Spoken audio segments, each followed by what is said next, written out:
Lighthouses are timeless. Lighthouses are iconic. Coast to coast, people love lighthouses.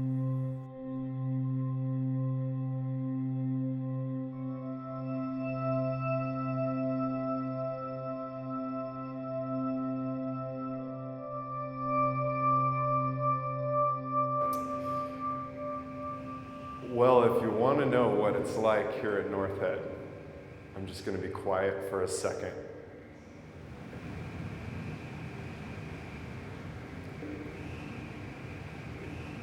I mean, it is whistling in all of these pitches and octaves, and the percussion of the rain on the glass at times it's quite musical out here. Wintertime has always been my favorite time here at North Head in the 10 years I've been here.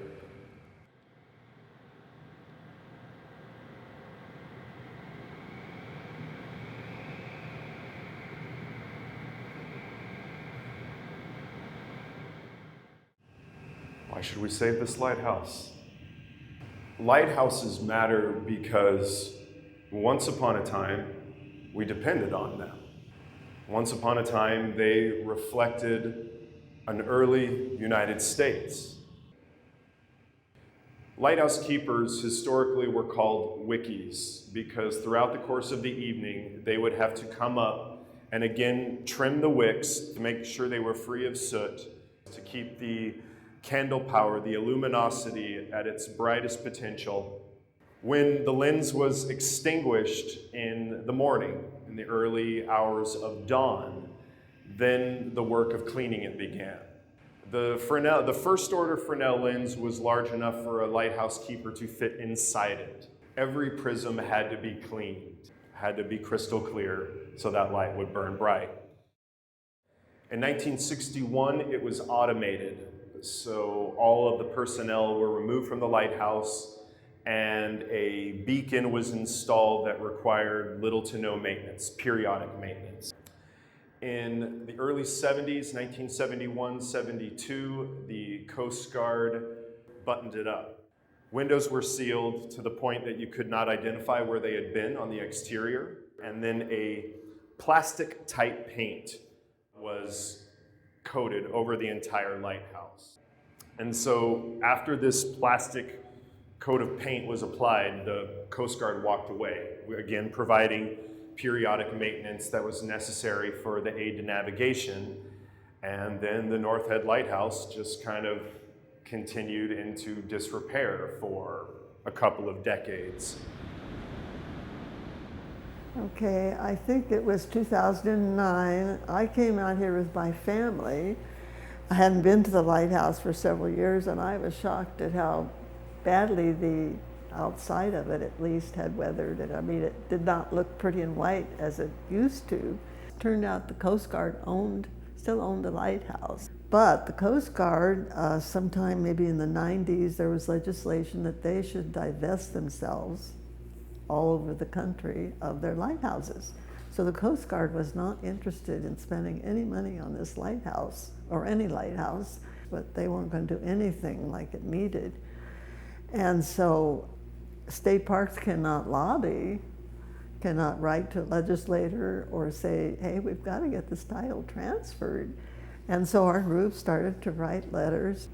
So we really spent probably a couple of years writing letters and phone calls, and you know, I'd sit at home and I think, well, I haven't heard from representative's office lately, so I'd fire off what's happening.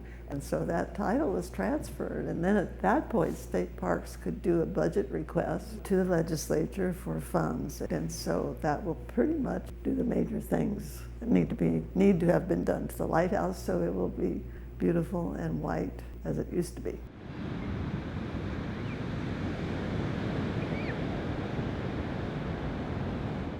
Without the Friends and the sort of infamous little old ladies writing their senators, we may still not have it.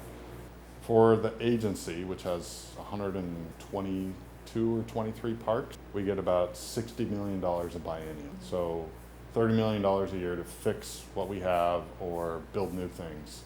And this, this is $1 million for this one building. It's pretty rare that any single project gets that amount of attention. But everybody realizes the quality of this place, and some liken it to almost a national park experience.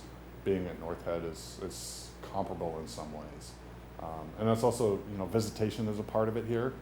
This park gets more than 1 million visitors a year, I think, and most of them come here. At some point during their stay, those people are here at the lighthouse. So that's why the agency has said, yeah, we're willing to spend the money on this building and this complex. So it's worth the investment. I feel fortunate, I guess, that I'm the lucky one who gets to know it better than anybody else. I'm the 21st century keeper, and that's pretty cool. The moment for me that was really quite poignant is when the gates came down in early January of this year, and I just decided, oh, the gates are down. I'm going in. And I came in and it's like, oh wow, looking at the stuff. And then when I came through the passageway and I looked up the tower, and it was just like the perfect time of day. The sun was streaming through the windows.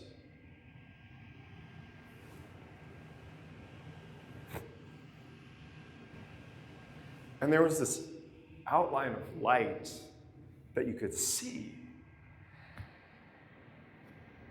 And just thinking that, wow, those walls have not seen the light of day in, 40 years now.